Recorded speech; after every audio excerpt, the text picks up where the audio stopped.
Living with HIV since birth. I was born with it. So I really couldn't deny myself living with HIV, but accept it. Because when you accept it, you let some of that stress go. The stigma, the discrimination, but of course people always hear about it, and people will always say everything it takes about you who is living with it. But you have to pay a deaf ear because you live your own life. My name is Abaho Daphine. I'm from Uganda. I'm 22 years old.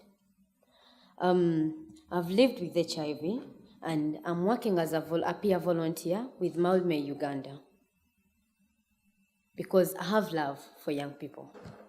So I decided to be a volunteer with Mildmay Uganda. I welcome you to visit my beautiful country, Uganda, and visit Mildmay Uganda as a hospital. I thank you in a special way for choosing me to come here today, like someone I do not know said. Broken Irish is better than clever English. Thank you. Go right up my Yatagath.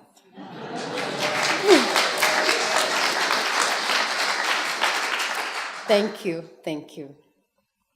On behalf of the young people of the world, especially in Uganda and other developing countries where I come from, who live with HIV and so suffer its effects, on behalf of the adolescents and the young men and women with HIV at Mildmay, Uganda's Center of Excellence for HIV prevention, care and treatment, and on behalf of all children with HIV, especially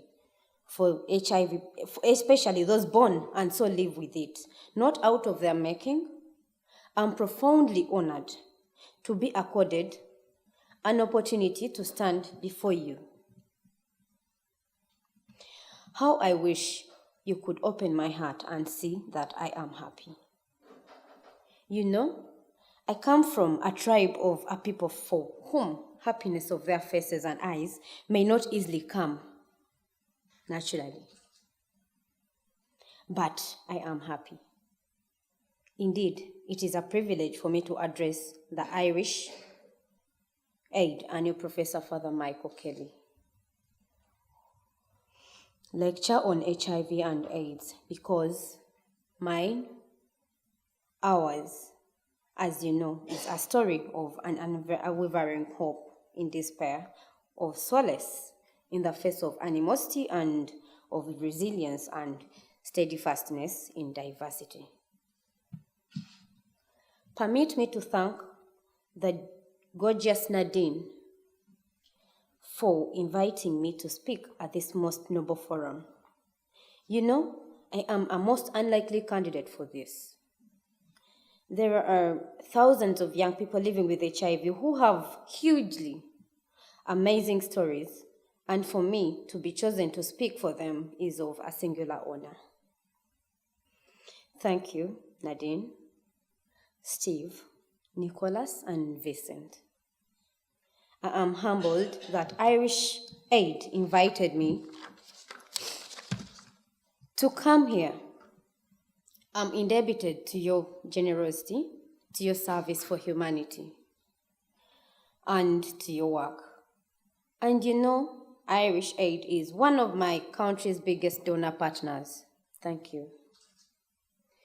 I thank Father Kelly Michael for his work on HIV and AIDS. I thank him particularly for his work in Africa. Thank you, Father. Permit me also to express my deeply sincere gratitude to the International HIV/AIDS Alliance, who profiled my story. Thank you, Gemma. Thank you, Georgina. Thank you, Laura. Thank you, Laura. Thank you to everybody.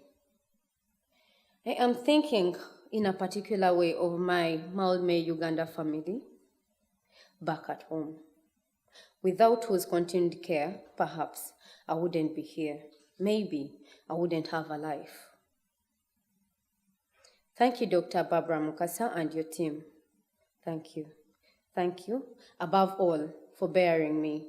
Thank you again. Lastly, but certainly not the least, join me in thanking the global family, governments, organizations, and foundations for your efforts in combating HIV. You've given me a life. We are gathered in this place to think on young people and HIV. It is a unique moment in the era of HIV.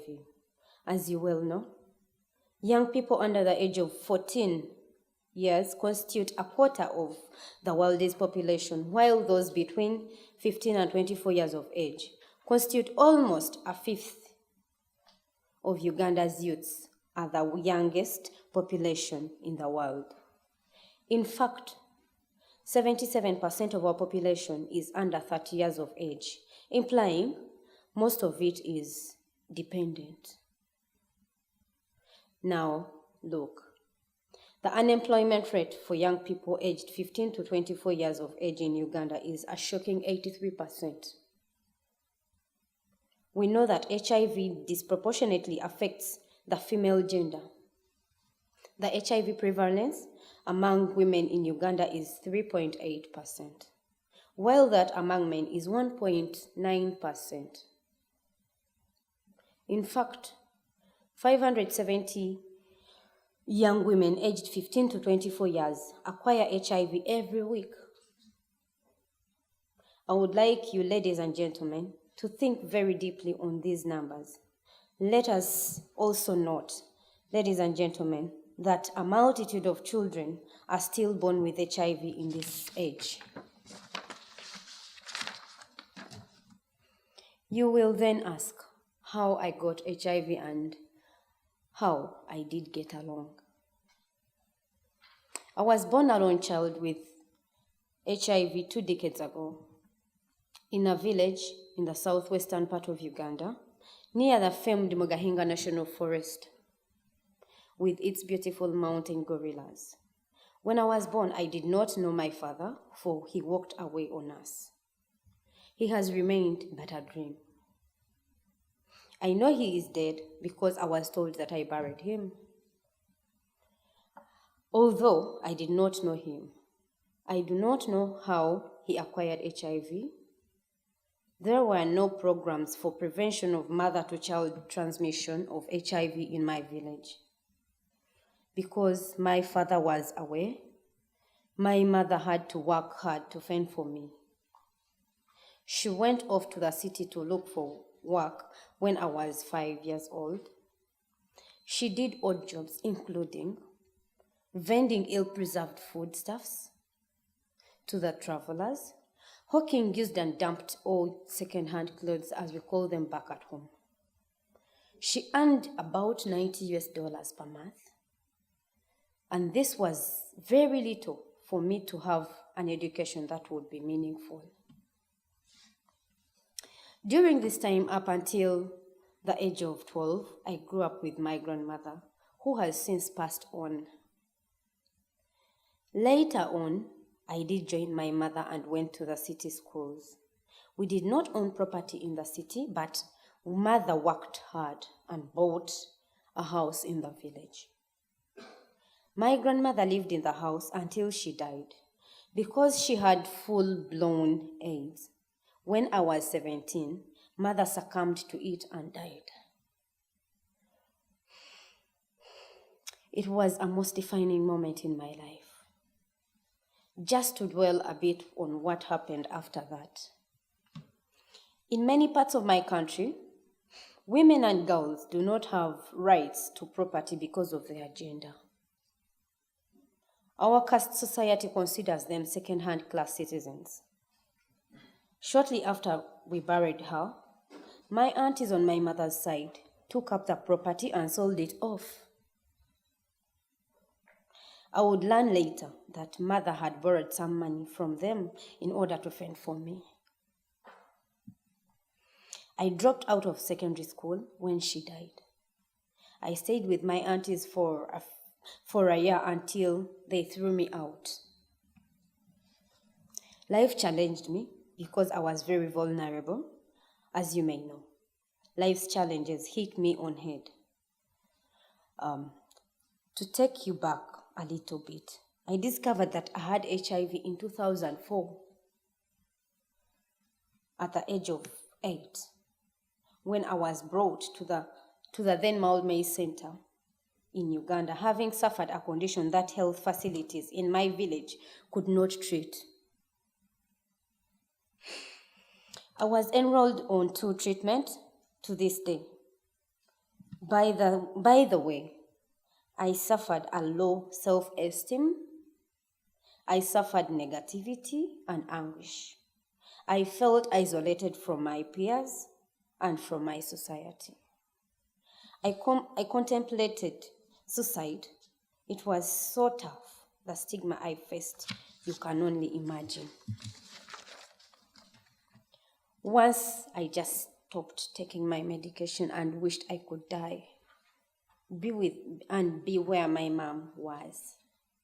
Because of my decision to get off medication, I fell very ill. I failed on the first line treatment. I was going to die. At this point, I'm thinking particularly of Dr. Advocacy, pediatrician who was in charge of the pediatric ward at Maulmei, Uganda. Dr. Ivy treated me and took care of me. I'm indebted more important thought is that she gave me a reason to live. She supported me morally. Once she told me I would be a light to young people who have lost hope due to HIV, and I would never know where the world and its endless opportunity would lead me. Here I am before you in Dublin.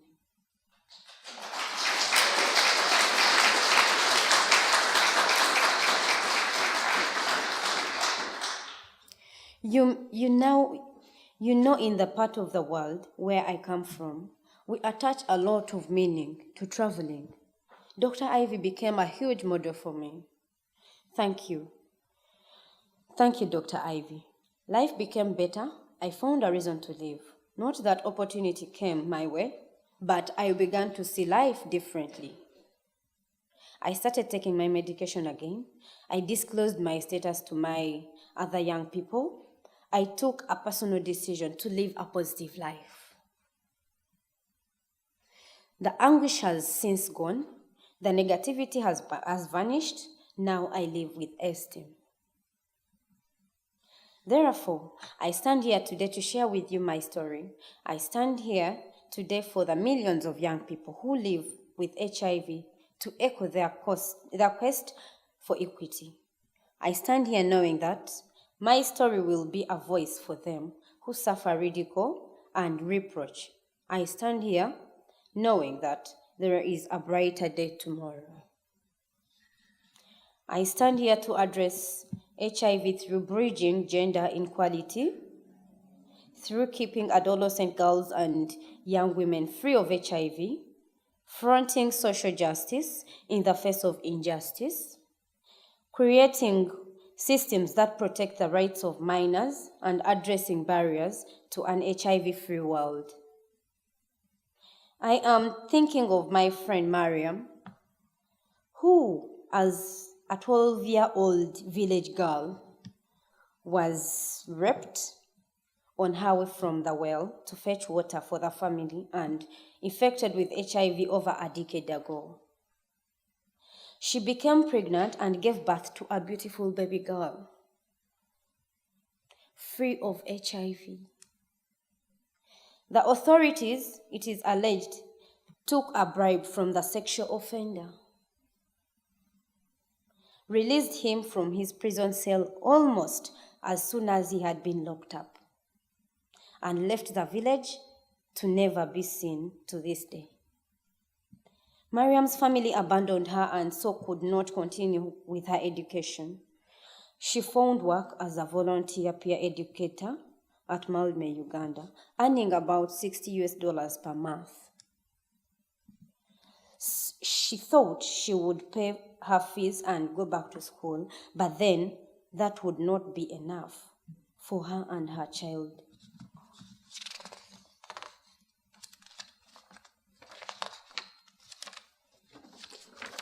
That would not be enough for her and her child, who is now about 8 years old. She has decided to keep her daughter in school, but then she cannot get a regular job, let alone a well-paying one. Her daughter will certainly drop out if she is not helped. That too is my story. I earn just over $60 per month from the work I do as a volunteer peer educator to young people with HIV. It is impossible for me to go back to school, let alone pay for my house rent. I am indebted at this juncture to a friend of my late mother. I call him Uncle Brian, and his family, in whose house I stay and do not have to pay rent for now. I am also indebted to Mauldme, Uganda, where Mariam and I work as volunteer peer educators for now, for we do not know what the future holds. From this, therefore, we gathered here should not be blind to the disaffection young people living with HIV go through. They are broken-hearted, they are ravaged, they are suffering. So we here must keep hearing them. We must feel for them. We must address their need. We must not wish them away ever. I recommend the following. I implore governments, NGOs, the civil society fraternity, religious organizations, men and women of goodwill, to press on to do more. For people who are like me, we need more. In my country, the deficit for life-saving therapy, for behavioral and psychosocial support, for antiretroviral medicines is well over 50%. There is need for support for peer education, for more Daphines to do this work, because I can't do it alone. We need more positive speakers around. I need to go back to school. I want to be a counselor. Organizations like mine, Mauldme, Uganda, need more support. There is a huge deficit for our HIV programs. The work is enormous. I further recommend that we front human rights, both basic and fundamental, for we need a renewed emphasis on these, or we risk reversing the gains. Without the right to information, or to health, or to an education, or even to proper nutrition, or to our habitat, we cannot end HIV. To the young people all over the world living with HIV, I say again, I am Daphine and I have HIV. I have lived with it for 22 years now, and I'm still living. My advice to you is, do not feel disaffected and alienated. I am on treatment. It is not the end of your life. You still have a bright future to live, however obscure it may seem. Ladies and gentlemen, once again, I'm honored to be with you here today. I dream of a world free of HIV for the children of the future. I wake up every day to contribute to that life through my work with young people at Mauldme, Uganda. I love a positive life. Like Father Kelly Michael, I ask you to spread the message of strength, dignity, and hope for those affected and at risk, and to work to avert HIV. Humanity will celebrate the promise of our work. Thank you, everybody.